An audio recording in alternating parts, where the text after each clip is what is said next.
Hello, what is up mga ma'am, sir, ma'am? Ako po si Ralph C. Fry, isang visual artist from Manila. And today we are going to customize the Solid Snake from Metal Gear Solid series. Thank you very much 3D Hub MNL for this awesome 3D print. Grabe, sobrang linis.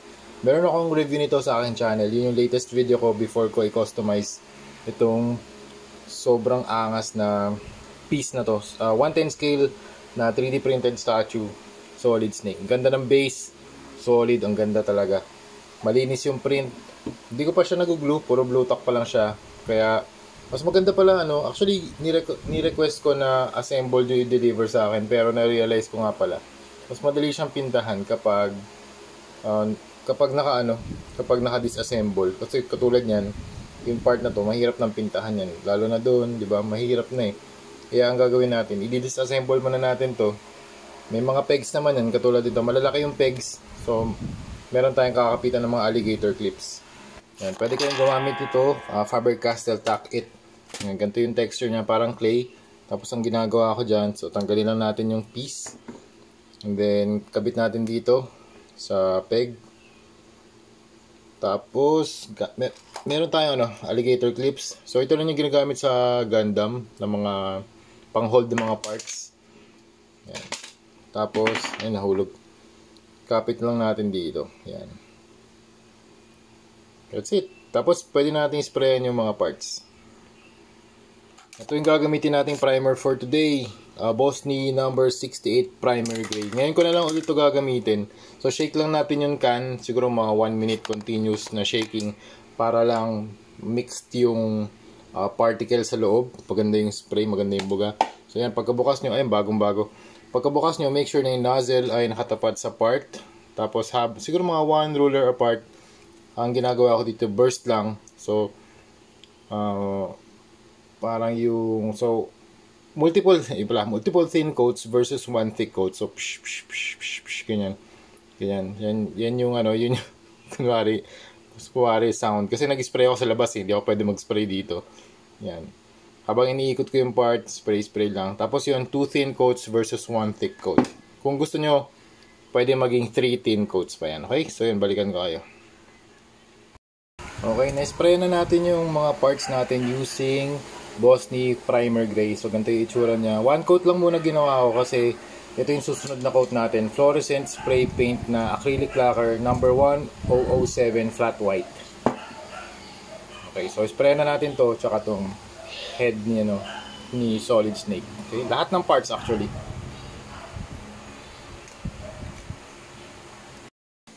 Okay, after spraying 1 coat of flat white, ito na yung itsura niya. So ito na yung torso, ito na yung waist, may mga pouches, so you have the back. Ang gusto ko yung flat white na yun kasi parang nagiging paper-like yung texture niya. Ayan o. Super porous niyan, grabe. Kahit na konting paint ang madampi dito, ma-absorb talaga niya. Kaya kailangan natin ng extra rags para kunwari kamali tayo, pwede natin pahiran kaagad. So ito yung mukha ni Snake. Yan, angas talaga ni Solid Snake oh. Tapos ito yung base. Hindi ko na tinanggal yung mga blue tack or tack its. Kailangan din natin yan pampasikip ng mga fittings. Yan. Ito yung smoke. And then ito yung parang battle damage na hindi ko alam kung ano to eh. Parang rocket or some kind of structure dun sa Shadow Moses. Yan. Tapos ito yung SOCOM. Yan. SOCOM with silencer. Tapos ito yung mga pintura na gagamitin natin. Hero Paints, Water-Based Acrylic Primer, Matte White. We have Gray. Yan. Gray. Tapos sa Armored Komodo naman, Prussian Blue. Tapos Traffic Yellow. Sa Hero Paints, gamit tayo ng skin tone. Old Rose, tsaka basic skin tone. Shake well before using. Light turquoise, black, gunship green. Marami tayong paint na gagamitin dito. Kasi puro washes to eh. Water-based acrylic, intense violet. Gustong gusto ko tong kulay na to.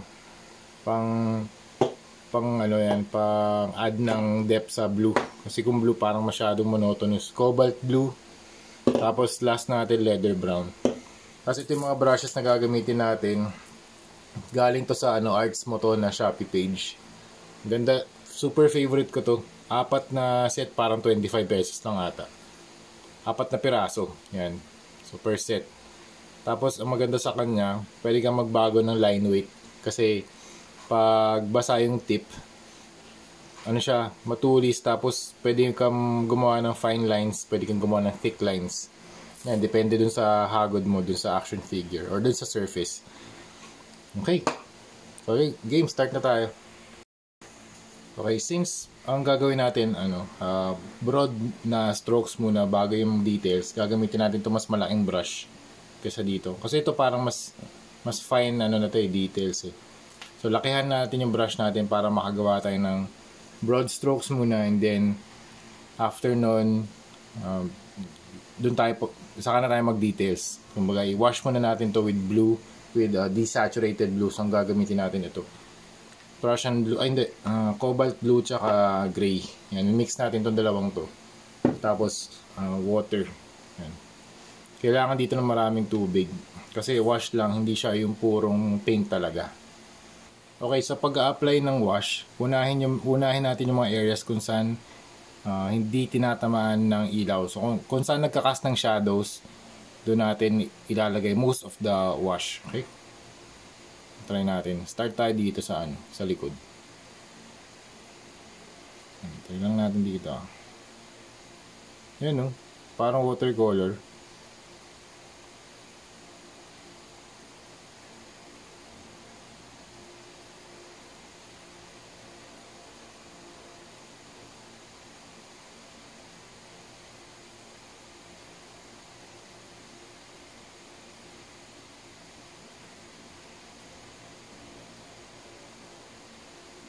Dito sa all lines, yan, ganyan.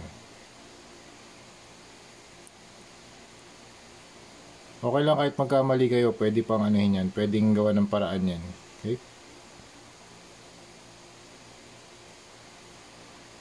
Kahit nga, pwede tanggalin to yan. Pwede pala tanggalin. Ay! Putik yun. Nahulog.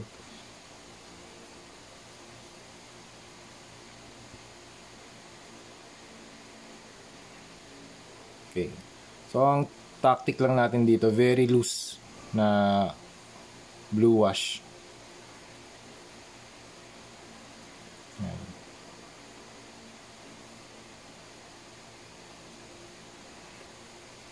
Kung naubos na yung tubig, reload nyo lang. Yan. First layer pa lang naman to, so don't worry. Diba?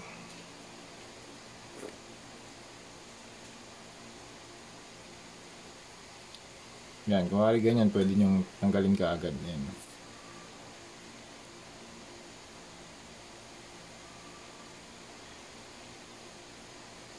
Stomach section.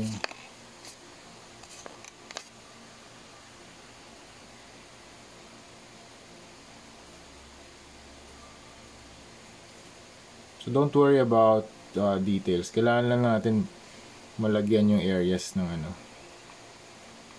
ng wash.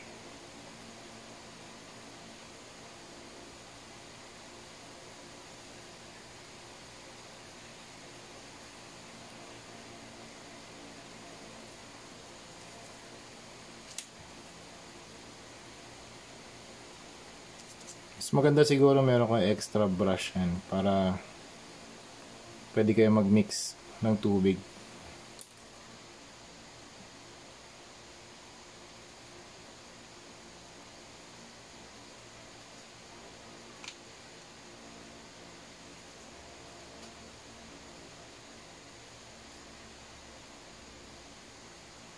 Okay, so ito na yung first layer ng wash natin. Okay, para sa skin tone naman, gamit tayo ng leather brown tsaka ng basic skin tone. Mix natin tong dalawa.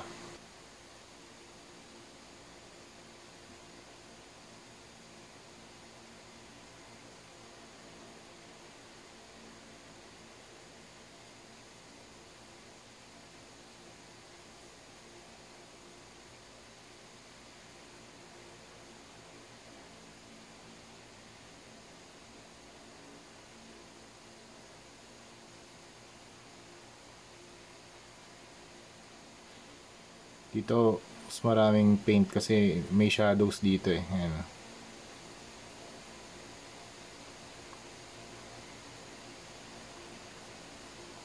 Tsaka dito sa part na to. Ayan. Pwede kayong kumuha ng konting brown, tapos ay sorry, wala ata sa camera. Tapos dip nyo lang dito, ayan. Kakaroon yan ng, habang basa pa yung pintura, kakaroon yan ng depth. Ayan.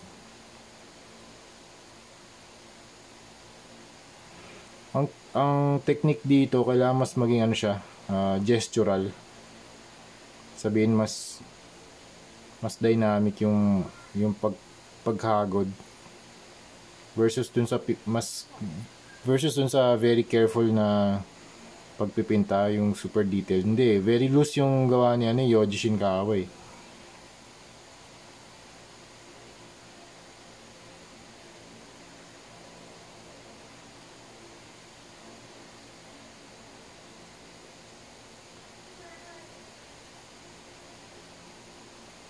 Yan, pwedeng ganyan eh.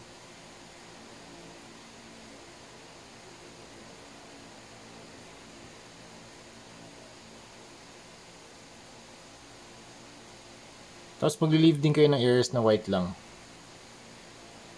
Okay? Tapos sa buhok, ganun din. Ganun din. Yan, skin tone din to eh, iba.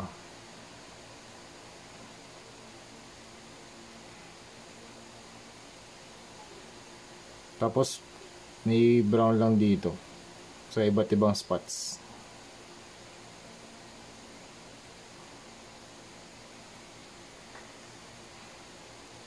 Tapos add lang tayo ng konting brown.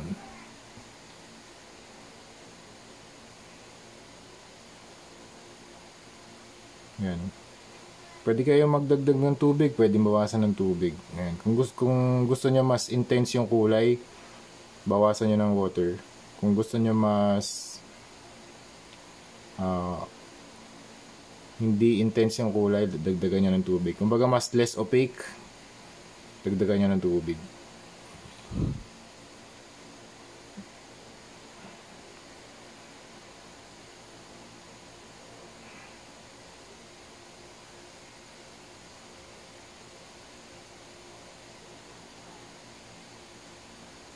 Mas dito rin pala sa ilalim.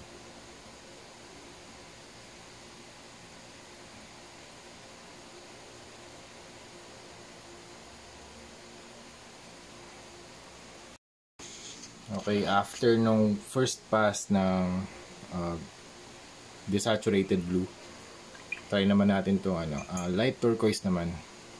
Yan, para sa mga lighter parts. So kailangan ulit natin ng water and the paint. Super nipis lang super nipis lang. Para dito sa area na to. Yan.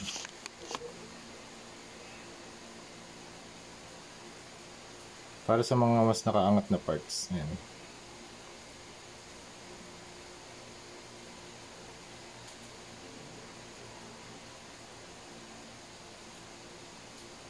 Para sa mga areas na mas tinatamaan ng kulay, pwede mo to i-apply.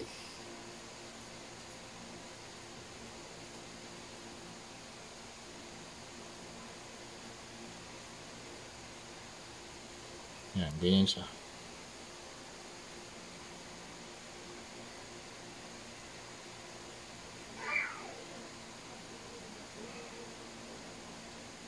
Pag di ko makapit yung pintura, bawasan nyo ng tubig.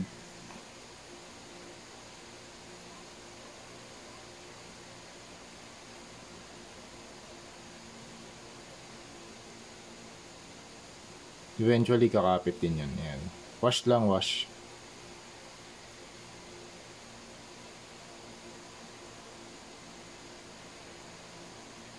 So, parang ito yung highlight 1.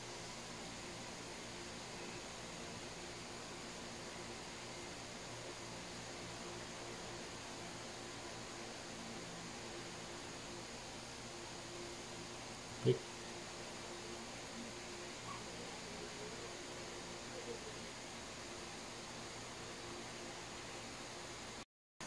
Okay, so ito na yung status ng after 3 washes. We have cobalt blue wash. Ay, hindi to. gray with cobalt blue wash. So yung first wash natin, tapos yung second wash natin, light turquoise, tapos yung third wash natin ito, leather brown.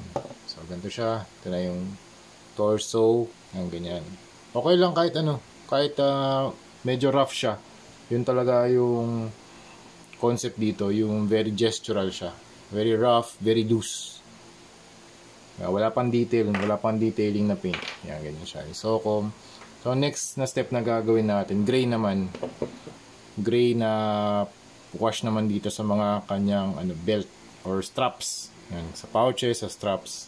Okay. Unahin natin dito sa sa mga pouch. Yan. Mas mas gray to kaysa dun sa ibang parts Yan. Magdagdag na rin tayo ng blue. Yan.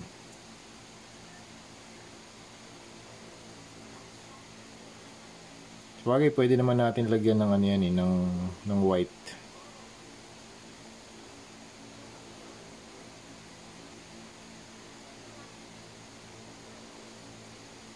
Lahat ng straps mas grayish compared dun sa ibang parts. Okay? Yan gray. Kung medyo mo-opaque siya, dagdagan nyo lang ng tubig para mas maging wash. Yan Kaya, tanggalin nyo na lang. Kaya pwede nyo tanggalin nyo na lang yung paint pag sobrang opaque or sobrang daming pintura.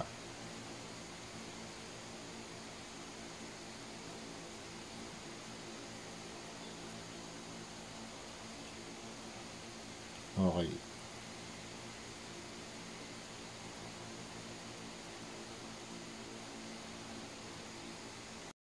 Okay. Nalagyan na natin siya ng dark parts dito. Teka. Yan. Nalagyan na natin ng wash itong mga straps. Tapos ang next step naman natin ay lalagyan natin ng intense violet. Sa mga parts na super deep lang. Talagang nandun yung shadows. Gusto ko itong violet na itong ganda. Para dito. Yan. Sa mga ganyan lang. Lagyan lang natin ng touch lang. Touch lang of violet. Para lang magkaroon ng depth. Yan.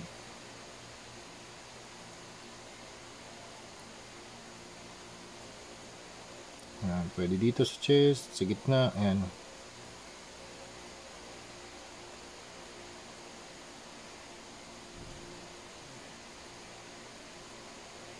Yan, touch lang, wash lang din yung ibang parts. Yan.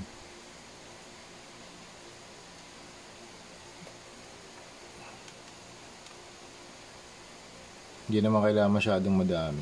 Yan.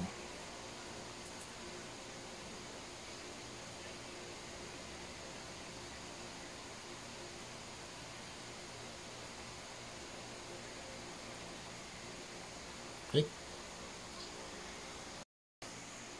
Okay, next natin. Apply tayo ng Hero Water-Based Acrylic Primer, matte white naman. Ibalik natin, pull natin yung yung highlights, yung colors. Okay? Pull natin onte kasi medyo nag-darken na siya. Try lang natin apply dito. Yan.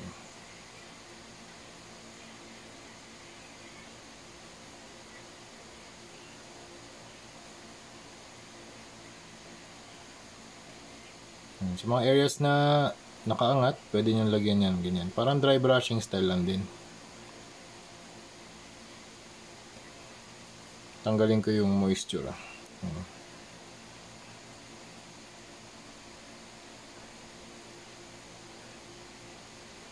Lagyan lang natin ng konting highlights.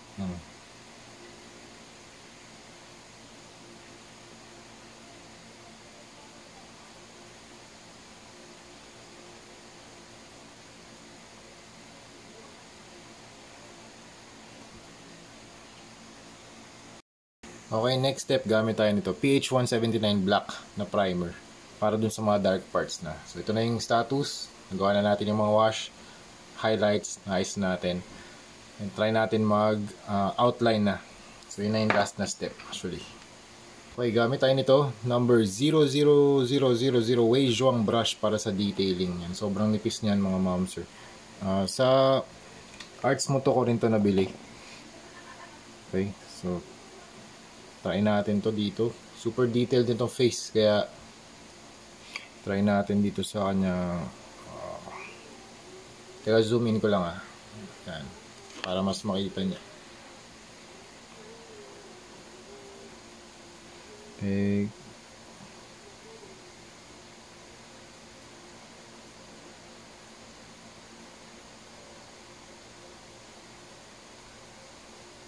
Ngayon natin itong bandana. So usually pag detailing na, hindi ako humihinga.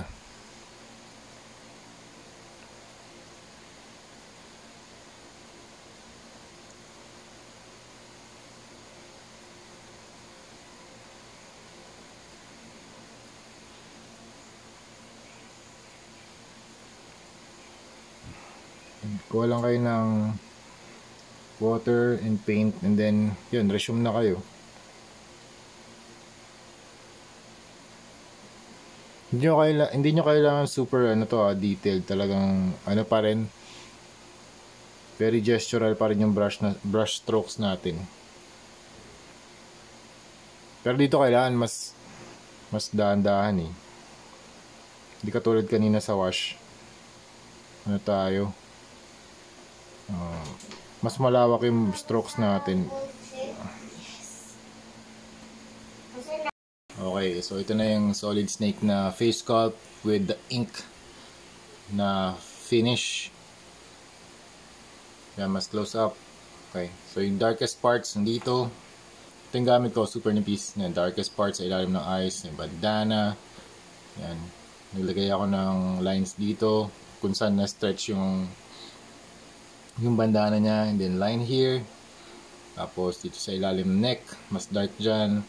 Then sa hair, there we go. Tapos gagawin natin yan for the rest of the body. Yung base, sa susunod na yung base, unahin natin yung face sculpt and the body ni Solid Snake. So gagawin natin to sa Facebook Live. So if you want to add me sa Facebook, ang pangalan ko sa Facebook ay Rain Cifra. Tapos, yun, siguro mga 1 hour lang na demo kung paano ko live demo kung paano ko ina-execute yung parang Yoji Shinkawa style, yung Metal Gear Solid art style dito sa figure na to, okay? So yun, see you in Facebook. Tapos babalik ulit ako dito to complete the whole set, okay? Okay, so nagawa na natin yung ink na face or yung black na strokes sa buong figure. So yeah, the head, arms, gun, torso, waist. Hindi pa natin na-glue to Wala pang super glue. Yan, tatanggal pa siya. So yan, yung gun, hands, arms, pati yung likod. Yan. Maayos na din. Nagawa ko na din. Diba? Tapos na siya. So, yung mga dark na areas, nandiyan yung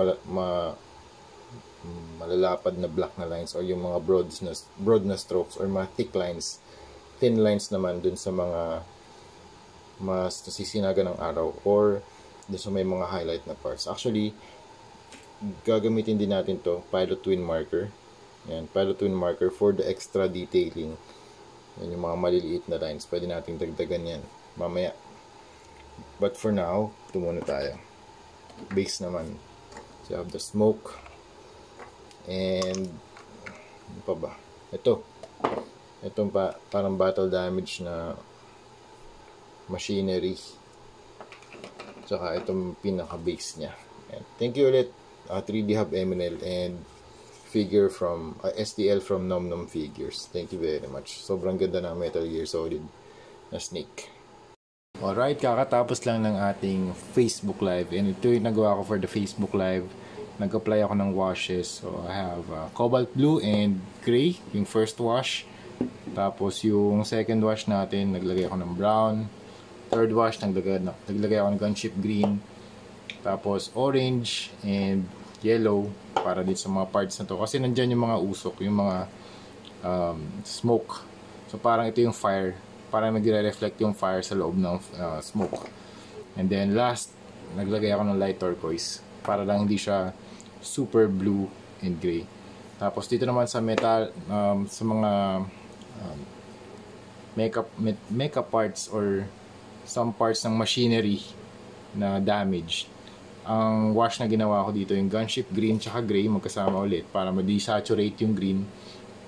Tapos turquoise dito sa top na part. And then ayan, meron din ako leather brown na wash dito. So ang ginagawa ko ngayon, same thing dun sa parang inking process na tayo. Ang paint na ginagamit natin ngayon dito, black water based primer. Okay? Yan. Tapos kung nasan yung pinakamalalalim na parts, doon tayo maglalagay ng ink. Okay? Yan. O pinakamalalalim or pinaka nakatagong parts yun. Kasi yung mga naka-recess na areas, yun yung hindi nakikita eh. So doon nagkakast talaga ng shadows. Yan. Hindi nasisinaga ng araw pala. Yun. So katulad dito sa likod, yan. Dito sa part na to, pwede nyo gamitin yung side ng brush pababa. Ayan. Para mas broad yung madadaanan nung brush. So dito, pwedeng thin lines. Gusto ko tong brush na to kasi pwede kayo mag-vary ng strokes or ng lines. Ayan. Pwedeng manipis. Ito, manipis, pwedeng makapal. So don't worry about making mistakes. Kailangan yan sa proseso. Part yan ng process. Kung feeling nyo mas konting tubig na kailangan, kaya meron ako ditong rag palagi para pwede nating bawasan yung kulay, pwede nating habang basa pa, di ba? Kuwari natapon yung paint, di ba? Mas madali natin mareremedyohan. Kasi pag tuyo na yung paint, mahirap na tanggalin eh. Yan. Dito sa part na to, ayan, pwede kayong maglagay ng broad strokes. Ayan. Alright, we are done with the base. And ang natitira na lang na kailangan natin gawa ng ink or ng black outlines ay mga smoke. Smoke. So, meron tong wash na gray. Tapos merong orange and yellows just to simulate the fire inside the smoke. Ayan. Tapos lalagay natin siya dito. And then we are done with this. Yung mechanical part na destroyed or battle damaged sits here sa part na to. Yan. Something like that. Ayan. So ito na yung pinaka base niya. Dito yung right foot ni snake, left foot ni snake. And then nandito yung tatlong smokes. Okay? Tara, proceed na tayo sa smokes naman. Okay, same thing with smoke. Black acrylic pa rin yung gagamitin natin, water-based primer. Pero this one, not so heavy on the inking part kasi nga smoke lang siya. So smokes are very light matter. So I think this can work. Yung mga subtle lang na strokes. Ayan. Hanggang dun sa dulo. Ayan. Siguro minsan pwede magkaroon ng broad strokes dito sa ilalim. Ayan. So dyan yung makapal na smoke. Ayan. So dito yan. Usually yung mga 3D printed, yung mga shadows, yan, ini-indicate na niya na dito yung pinakamalalim na area. So pwede kang maglagay ng black dyan. Ayan, paangat. Ayan. Tapos magiging thin line dito sa taas.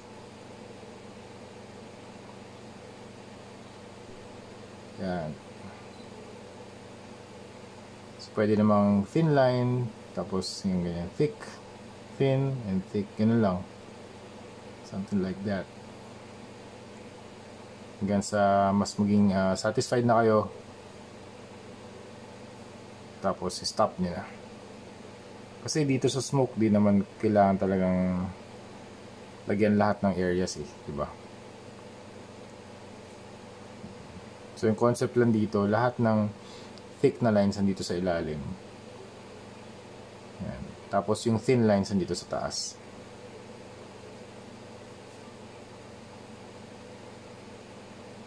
So try natin dito sa pinaka-tip. Ayan. Thinnest parts. Tapos kakapal, medium stroke. Ayan. Tapos, lalim na. So, mas hard na yung stroke mo. Yan. Mas makapal. Yan.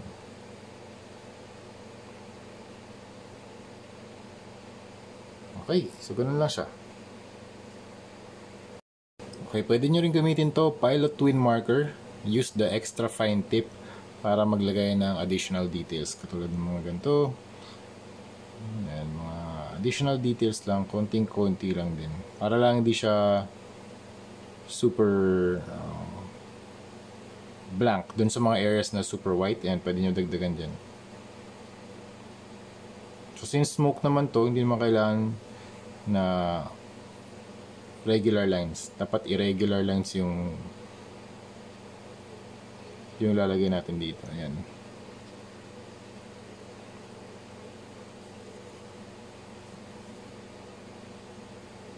Pwede ka rin gumawa ng cross hatching, ganyan. Okay. Pwede ka rin mag-revise. Okay. Kung gusto nyo, kung feeling nyo kung feeling nyo dark yung kinalabasan, pwede kayo mag dry brush using white na acrylic. Ito. So yan, so since smoke naman siya, pwede tayong mag dry brush over it para mabalik natin yung lightness nung smoke. So pwede tayong mag start dito sa tip pababa. Okay, very light lang, okay, para lang bumalik yung lightness niya. Also, para ma-feather down yung mga dark na strokes na nagawa natin.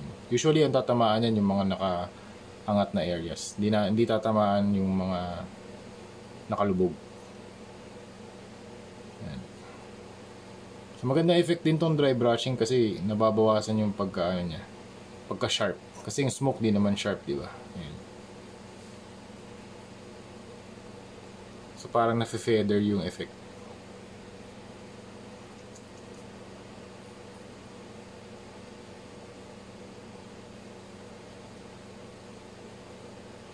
Okay, gagawin natin to sa dalawa pang smoke effects.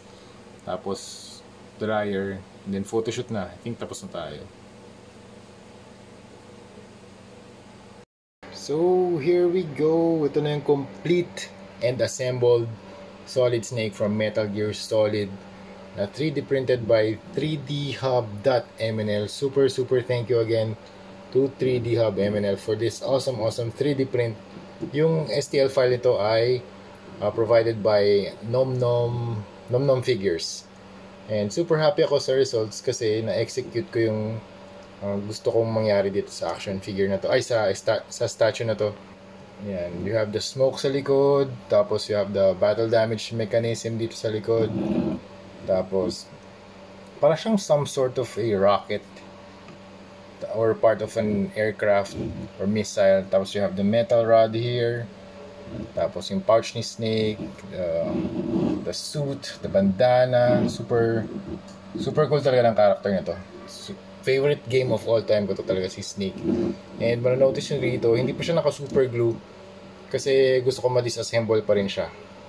Kasi kunwari meron siyang buyer from for the States or dito sa local sa Manila, Philippines, mapapaship ko pa rin na pwede siyang i-disassemble.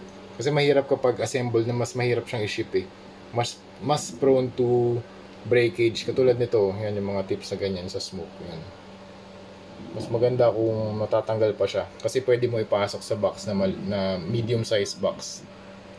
Yan. So you have the SOCOM with silencer. Yan. Pouches, the knee pads, the form is very cool, grabe. Tapos yung base ang ganda rin. Sobrang angas ng statue na to.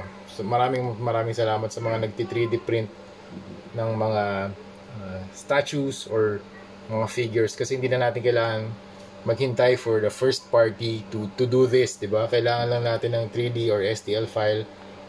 And thank you din sa gumawa ng STL file kasi ang ganda talaga, ang ganda. Sobrang angas. So nabili ko to 2,000 pesos only. 2,500 yung original price. So nung nagbaba sila 2,000 na lang. Sabi ko dibs na +1. And then yun. Thank you again 3D Hub MNL for this awesome canvas for me to customize. Okay? So yun, thank you for watching and see you sa next video. Nga pala yung bukas itatop coat na natin to using Bosny Flat Clear. Okay? So yun, thank you very much for watching and see you sa next video. Bye-bye.